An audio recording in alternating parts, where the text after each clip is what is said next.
Hey y'all, this your girl Lenita Gill. Like, share, and subscribe. I'm gonna go through a couple of old video. Uh, Kanika Jenkins and Miss Theresa is really gonna be about Miss Theresa. Miss Theresa is the one I'm worrying about because she's a mother like me. Now I was spelling her name wrong. I was spelling Teresa, and I see it's Theresa Martin. Okay, it said Theresa Martin interview with Dr. Odds, Nancy Gray. I want to show y'all this video, and after this video, I want to critique. I want to give you a critique what's going on in it. And again, this video is for educational purposes. It's because I want y'all to help me investigate what you see inside this particular video and then drop it in the comment section, okay? All right, let's watch.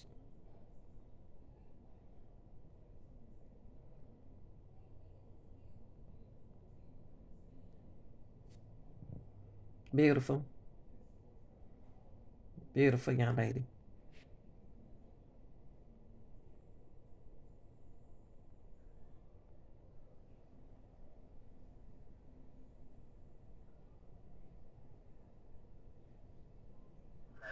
Later, at 12:48 a.m. Sunday, when Kanika is found in a vacant area of the hotel inside a walk-in freezer, she's dead.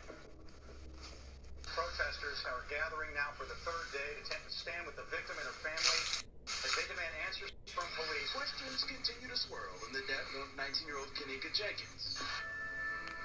The investigation prompts viral speculation. That's not me, y'all moving. That's someone else. Online videos of Kanika's last living hours. When they finally see the footage, shocking images trace Kanika's last moments. Now, after puzzling autopsy results, the case still remains unsolved for her family as they seek answers and justice for Kanika. Crime Online founder Nancy Grace joins us now. She is a tireless advocate for victims' rights. Let's get into this case. What puzzles you the most about it? You know, Dr. Ross, I hardly know where to start. Let's just start with a surveillance video, all right? Number one, when you have a bank of surveillance cameras, isn't there usually somebody sitting there looking at it? I mean, why do you have a bank of security video? Is to stop incidents from happening. And another thing, the most troubling thing is the way her body was found, with her shirt pulled up over her bra and her pants pulled down over her pelvic bones. That's just not right. Let's get into that. These photographs, this is the breaking development, folks. It does raise the possibility of some foul play. So the police just released these images. Whoa. The possibility. Dr. Oz, rest assured, if they found your body with your pants down and your shirt up, I would be on it, okay? That's not right. Now, another thing that is very curious to me is she leaves her little group and she disappears. She's steady on her feet. Everything's fine. She's walking along. Then suddenly she reappears about an hour and a half, 2 hours later, and she can hardly walk. What happened? Yeah. And when I think about this mom and they find out their daughter's missing and they go to the hotel staff and they beg for help, they kicked them out of the hotel. They got such a runaround. It's very upsetting, Oz. It's upsetting for a lot of reasons. By the way, this is the autopsy report. Right? This is the doctor, what I look at. The medical examiner, Cook County Medical Examiner, well-known office. They stand by their autopsy report. But there are parts of this puzzle that do not add up. There's one really important issue. She was seen on at least 4 hotel cameras.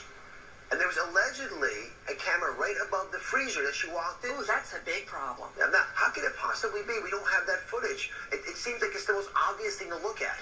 Because the camera that would have been trained on her going in the freezer, who put her in the freezer, doesn't exist. I just find it all very odd. And when something doesn't fit, that means you don't have all the facts. I know that for sure. So let me put my doctor's hat on for a second and try to unravel the parts of the puzzle that I do think we can put some information around. So the first is, could we have saved this girl's life? Being in the freezer for so long is a problem. And there's no question no question. She died from hypothermia, right? She could have been out in Siberia. Those refrigerators are at 0 degrees, right? They're freezers. So the normal body temperature, coming over here, your temperature right now, hopefully, unless you've got a fever, is 98.6, right? Now, that's what we're supposed to be. Your body will shut down in order to preserve itself as the temperatures begin to fall. It's trying to make sure it doesn't have a problem. So you get between 48 and 56 degrees, it all shuts down. Your breathing, meditation, everything. This is a catastrophe. Walk-in freezers have a temperature. They're required to have a temperature of 0. So 21 hours until she was found dead in the hotel's walk-in freezer. Kanika's mother, Theresa, and her sister, Lenora, are here. They're opening up exclusively about the day that changed their lives forever. I can only imagine how difficult this is for you. I'm going to show you and everybody an image of your daughter. It's the last image we had from before she went to that hotel that evening. Beautiful young woman. Very difficult to imagine how you would even cope with this tragedy. How have you been holding it together? Well, I haven't. You haven't? I haven't. Lenora, you're the big sister. Yes. There's all this gossip out there. Whenever there's a public event, that's what happens. What do you want people to know about who your sister really was? She was a great person. She was my backbone. She was my best friend. She was the reason why I had so much strength that I had from her and my mom. So can I ask you about that day? Yes. When did you guys first find out that Kanika was missing? Okay, I was laying in the bed. I get a call at 4:34, which would be September the 9th. So in the morning? In the morning. So you're automatically a little concerned because you're getting called at 4 in the morning. Most Yes. parents are. So Yes. Dad, I don't like getting calls at 4 in the Yes. morning. Yes. And what'd you hear when you opened the phone? And it was from my daughter's friend, and I heard she said, "Mom, we can't find Kanika." I said, "You can't find Kanika?" I say, "Wait, please don't leave my baby." So say one more time. I'm gonna be clear on this. Sorry. So you get called at 4 in the morning. And what's going on at the hotel? These girls are looking for their friend, right? Yeah. And they said the hotel wouldn't give them no help.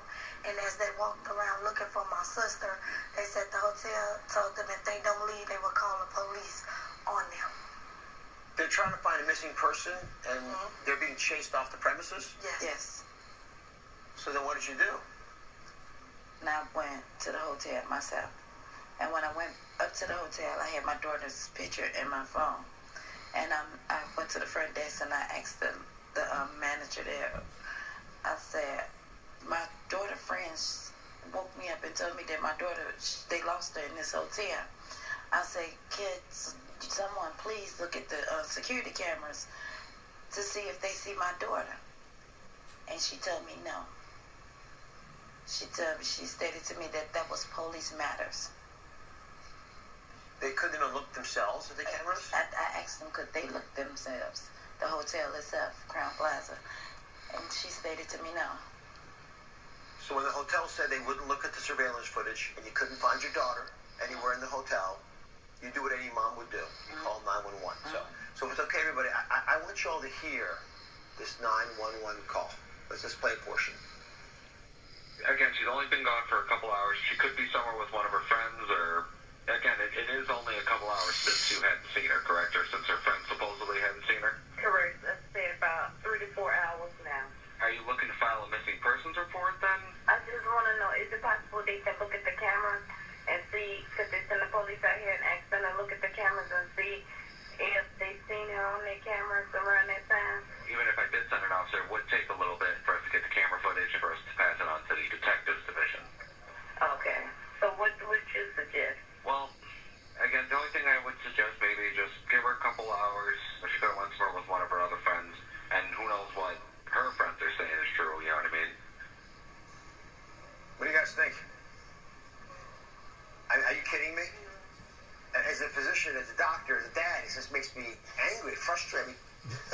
You're barely sitting there. I've never heard a 911 dispatch say, "Oh, don't worry about it, it's fine."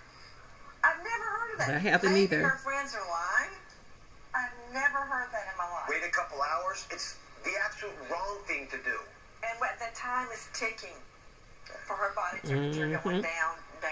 Freezing to death is one scenario, which we're going to get to, but whatever's going on, carjacking, kidnapping, time is not your friend here. Exactly. At what point did the police finally say, this is a problem, this young woman's been missing? When we went, they didn't.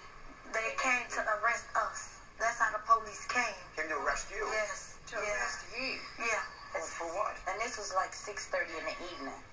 Why would they arrest you? Because Lenora and the rest of the family member, they go upstairs. One of the kids pulled this fire drill, figuring by them pulling the fire drill, you know, everybody would run out. But they didn't, and they was knocking on doors and all of them had their phones, and they was like, you know, with Jimmy Kavitcha asking them, did y'all see her? Did y'all see her? Because we figured she's got to be in this hotel somewhere. So the police came because you were going through the They came to arrest us. We K-9s. So did they arrest you? No, they asked me what was going on. They had no clue that a young girl even came up missing. This is 20 hours later.